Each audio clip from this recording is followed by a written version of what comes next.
Would you tell me, please, which way I ought to go from here? Well, it depends. A good deal on where you want to go. Exactly. Yeah, this is kind of fun doing this. And Alice said, I don't much care where. And the cat said, then it doesn't matter which way you go. At least even the cat there is saying choose and move. This is the smartest cat I've ever heard. By the way, I'm Kevin, that's Fred. You're watching KevinandFred.com. I actually don't think we even said that. We didn't, but I was just... It doesn't matter. If you're watching the video, you know what you're watching. Who cares? So this whole idea of chapter 14 of The One Thing is that purpose without priority is powerless. Purpose without priority is powerless. So we talked last week about figuring out priority. Yeah. But last week we talked about your purpose. Like, just choose one. Go ahead. It's okay. Figure it out. Right. Happiness happens on the way to fulfillment. And this whole thing, though, is about purpose without priority is powerless. So it's great to have a purpose, but now you got to put some priority behind it. Right. Right? And so the whole question of this book is, what's the one thing I can do such that by doing it, everything else will be easier or unnecessary? And Gary presents goal setting to the now. I love it.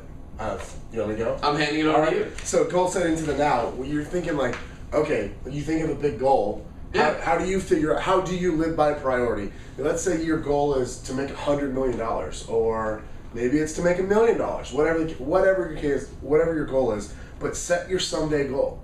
Ask yourself, what's the one thing that I want to do someday? That's how you set your goal. Yeah, and here's the best part of the someday goal is Gary's all about no limits. So he actually encouraged you to put the someday goal so big that you almost feel it's impossible to get there. And then once you decide that, like multiply it by 5 or 10 or 20, whatever mood he's in when he does the exercise. Right. Make it so big that then when you work your way backwards through this goal setting to the now, that you better have a big plan. Exactly. So then you just go to the 5-year goal. Okay, so based on my someday goal, what's the one thing I can do in the next 5 years, such that by doing that, and then you go into the 1-year goal.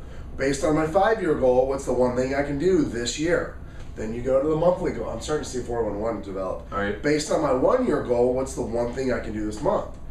Then based on your monthly goal, here's my weekly goal. Based on my monthly goal, what's the one thing I can do? Based on my weekly goal, what's the one thing I can do today? Right now, based on my weekly goal, on my daily goal, what's the one thing I can do this very second?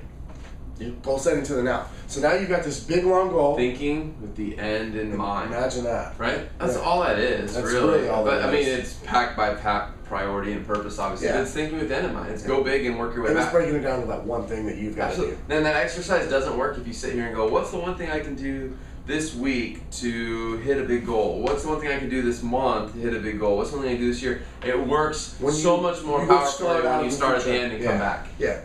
Start out in the future and you goal set to the now. Absolutely. So I got nothing more to say. I really don't. I don't think there is. Page 150 of the book, if you're wondering. Yeah. Go check it out. Page 157 has a cool drawing.